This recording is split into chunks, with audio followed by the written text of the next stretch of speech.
Salut à tous! Aujourd'hui, je reviens vers vous avec une nouvelle vidéo sur l'hommage rendu par Andreas Skoll à Burning Rangers avec cette espèce d'interpréteur, on va dire, de Burning Rangers sur PC.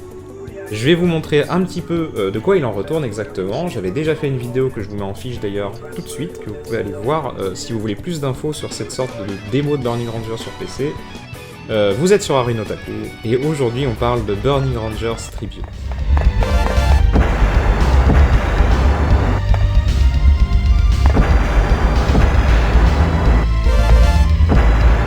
Ce matin, j'ai reçu un DM sur Twitter de la part d'Andreas, qui est donc le développeur de ce projet Unity. C'est un projet sur Unity 3D, qui va récupérer les données de Burning Rangers afin de rendre le jeu jouable sur un PC classique Windows 10 d'aujourd'hui, avec une manette Xbox One par exemple, ou une manette moderne en tout cas. Et c'est un projet incroyable. Burning Rangers est un de mes jeux préférés de tous les temps, et sur Saturn, un de mes jeux préférés tout court. Il est un petit peu dans la lignée de Knights et des gros jeux sur Saturn qui poussaient la console au maximum avec de la 3D, de la transparence et des effets très avancés pour cette machine. Je vous recommande de vous renseigner ou au moins d'aller voir ma vidéo d'avant dans laquelle je parle un tout petit peu plus de Burning Rangers. Ça vous permettra d'en savoir plus sur ce jeu. Et donc, dans ce DM, il me propose de faire partie des bêta-testeurs du jeu, car il sait que j'ai tout ce qu'il faut pour y jouer. On va y revenir plus tard dans la vidéo, mais c'est pas juste avec la démo qu'on peut jouer au jeu, car Andreas est malin, et il a rendu sa démo totalement légale, en retirant tout morceau de code ou d'assets, de données, de son ou de quoi que ce soit de Burning Rangers dedans. Son logiciel est donc juste du code qui va imiter ce que fait l'exécutable à l'intérieur de Burning Rangers sur Saturn. Il va imiter ce comportement et le rendre sur un PC moderne. Ça fait partie des possibilités que les développeurs d'aujourd'hui et que les grands éditeurs aujourd'hui ont pour faire des remakes malgré l'absence de source code, et c'est assez intéressant de le savoir. Il y a des jeux qui ont été portés comme ça. Je connais aussi quelqu'un qui faisait la même chose pour Panzer Dragoon Saga, avec des résultats tout aussi impressionnants. J'en parlerai sûrement sur une autre vidéo, ou un peu plus tard, pourquoi pas. Mais aujourd'hui, en tout cas, il est question de Burning Rangers. Vous voyez derrière moi les images de la démo. On va passer en revue le readme qui est fourni avec cette démo, et je vous expliquerai après tout ça comment elle va être disponible et comment elle va être rendue au public, accessible à tous. Alors, le readme commence par Burning Rangers Tribute Demo, c'est le nom de la démo et le nom du projet, hein, tout simplement. Introduction, l'idée derrière ce projet est d'honorer la Sega Saturn et son jeu Burning Rangers, ainsi que ses créateurs, la Sonic Team. Contenu, la démo contient la première mission entière de Burning Rangers, donc elle va utiliser les données de la première mission du CD pour vous la faire jouer. Il y a plusieurs éléments de gameplay et de la mission qui sont manquants, c'est volontaire. Tout le système de limite, par exemple, n'est plus dans le jeu. Tout le système de pulse laser charge, c'est-à-dire concentrer son tir en laissant appuyer et en relâchant pour lancer une grosse bombe à eau sur les flammes, on peut pas le faire dans cette démo. C'est quelque chose qui n'est pas encore implémenté, mais ça sera implémenté dans la version finale, je pense. Le bouton de navigation et les indices de navigation avancés ne sont pas présents aussi dans le jeu. Sur Burning Rangers d'origine, vous appuyez sur X sur le bouton de la Saturn, vous avez accès à des indices pour savoir où il faut aller ou pour vous rappeler où il faut aller. C'est pas présent dans cette démo. Et il y a deux cutscenes qui manquent, Lead Phoenix et la cinématique du docteur juste avant le niveau du boss. Tout ça n'est pas implémenté, c'est normal, c'est intentionnel, c'est pour être à temps et pour pouvoir distribuer le jeu à temps. Je vais vous dire exactement où plus tard, un peu plus tard dans la vidéo, mais tout ça c'est normal.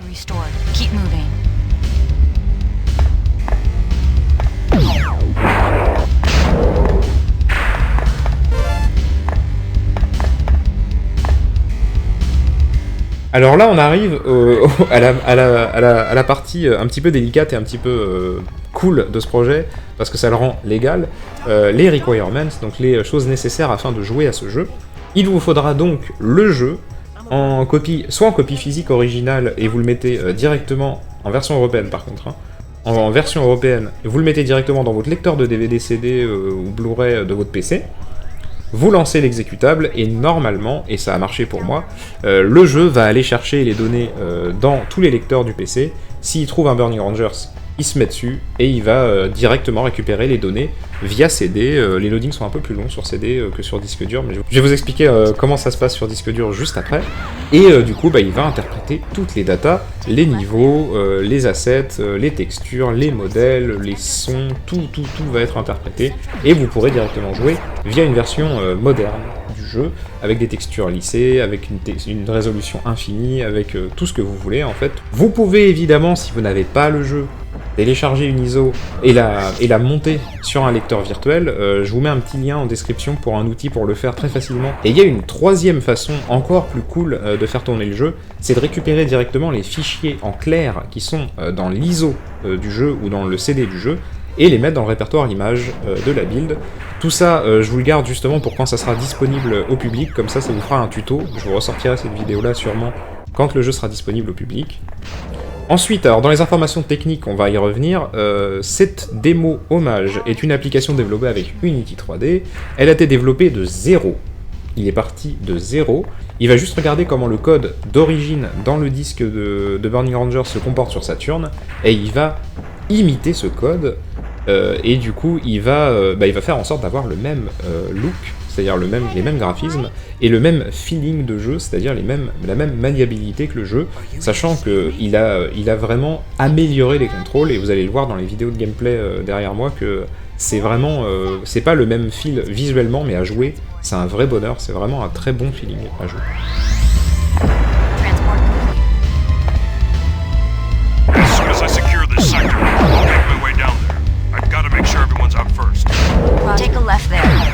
La démo charge donc les assets du jeu originaux, et tout ça directement au runtime, et les convertit en données utilisables par Unity, tout simplement, à la volée. Et par contre, alors la démo ne garde aucun fichier du jeu sur votre ordinateur, et ne convertit aucune donnée qui serait importée directement du CD. C'est-à-dire que vraiment, ça marche comme la Saturn, ça va vous stocker les données tant que vous y jouez, et après ça va les retirer. Il n'y a rien qui est conservé sur le logiciel, ça rend vraiment le logiciel 100% légal, et à l'épreuve de tout problème légal sur l'utilisation des données. Pour le moment, le jeu n'est compilé que pour Windows 10, mais sur Unity, vous pouvez évidemment choisir votre target au moment de la compilation, donc il peut très bien faire une version Linux, Mac, Switch. Je pense pas que ça sera fait, mais en tout cas, c'est faisable, c'est très simple même, donc grâce à Unity, en tout cas, il pourrait le faire. Et ce qu'il vous faut, c'est quand même un PC suffisamment puissant pour faire tourner un jeu en 1080p, un jeu pas moderne, mais un jeu indé en 1080p, en gros, ça passe. Mon PC n'est vraiment pas puissant, ça marche très bien. Tous les pads compatibles Unity en natif sont compatibles avec la démo. Évidemment, en recommandé, c'est plutôt Xbox 360, Xbox One, la manette Switch Pro Controller en Bluetooth seulement, et toutes les autres manettes qui vont pouvoir marcher avec Unity directement sans avoir à le configurer, évidemment. Il a mis un mapping du clavier, mais alors c'est un enfer, je vous recommande vraiment pas de le faire.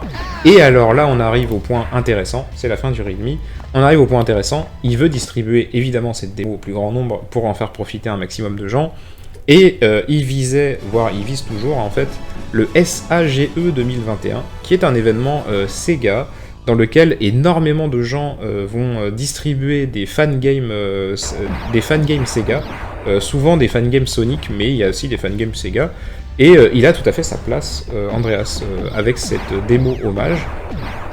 Le problème, c'est qu'évidemment, c'est dans vraiment très peu de temps, il va essayer de soumettre quelque chose demain, du coup, puisque c'est le 8 août, et il avait dit le 8 août, il faut vraiment qu'il envoie une version. Du coup, il m'a envoyé ça en urgence pour bêta-tester. Je vais sûrement passer une partie de ma journée, d'ailleurs, à lui remonter les problèmes les plus graves. Actuellement, il n'y a pas de gros soucis dans la version. Pour être honnête, ce que vous voyez derrière, c'est vraiment le jeu. J'ai pas triché, j'ai pas coupé de scènes moches. Tout est là. Franchement, je pense qu'il est largement prêt pour la SAGE 2021. Guettez cet événement si vous voulez jouer à la démo. Vraiment, ce genre d'initiative doit être poussé pour au moins montrer aux gens et au monde qu'un portage peut se faire sans avoir les assets et les sources codes, surtout, d'origine des jeux. Il y a beaucoup de boîtes qui le font. Je connais quelqu'un qui l'a fait pour Panzer Dragoon Saga, d'ailleurs, j'espère vraiment qu'un jour ça pourrait se débloquer, et pourquoi pas vous faire une petite vidéo aussi sur ce projet-là. Pour l'instant, le projet est inconnu du monde public pour Panzer Dragoon Saga. Ce projet-là est vraiment intéressant. N'hésitez pas en commentaire à mettre ce que vous en pensez, n'hésitez pas en commentaire à me demander pourquoi pas des vidéos spéciales d'endroits précis du premier niveau de Burning Rangers, puisque je peux le capturer. On peut utiliser d'ailleurs Shu, Tinis, mais aussi les autres, 3 autres personnages de Burning Rangers, et ça c'est vraiment cool d'ailleurs, parce que je savais même pas qu'on pouvait le faire dans le jeu original, apparemment on peut. Je vous ai fait aussi un petit comparatif que je vais mettre à la fin de cette vidéo, entre la version Saturn et la version Unity justement, comme ça vous verrez vraiment l'évolution graphique entre la version Saturn et la version Unity. Ça m'a pris un petit peu de temps, donc n'hésitez pas à mettre un petit pouce bleu hein, si ça vous plaît. C'est tout pour cette vidéo, je fais pas plus long. J'espère qu'elle vous a plu. Si elle vous a plu, n'hésitez pas à mettre un pouce bleu, à la partager sur vos réseaux sociaux. Abonnez-vous si ce genre de contenu vous plaît. Évidemment, les contenus Sega de fans, moi, je suis fan, j'y vais à fond. C'était Arun Otaku, je vous souhaite bon jeu et salut! Rangers report to the emergency staging area for immediate transport.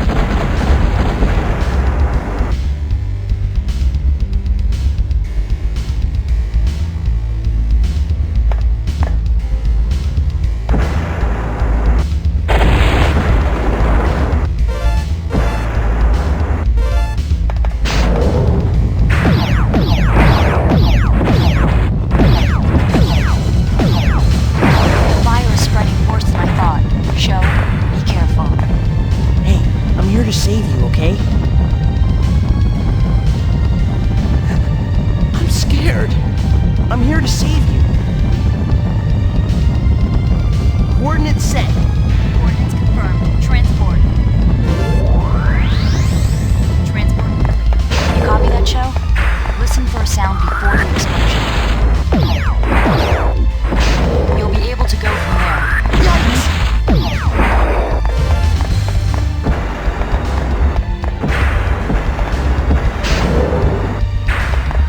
Shutter won't budge. There should be an emergency override switch nearby. Try locating it.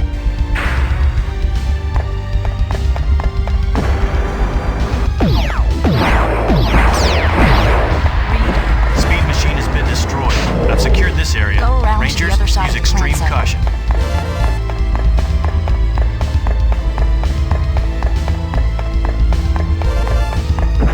Go up.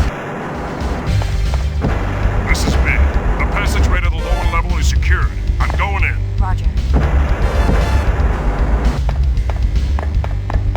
Enter that room. Cross that bridge and proceed through the door.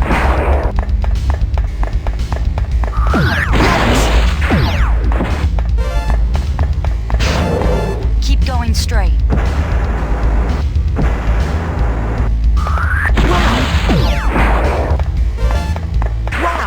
Cho, looks like the power has been completely shut down in that sector.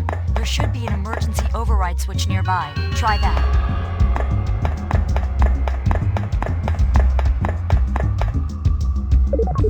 The power has been restored. Keep moving.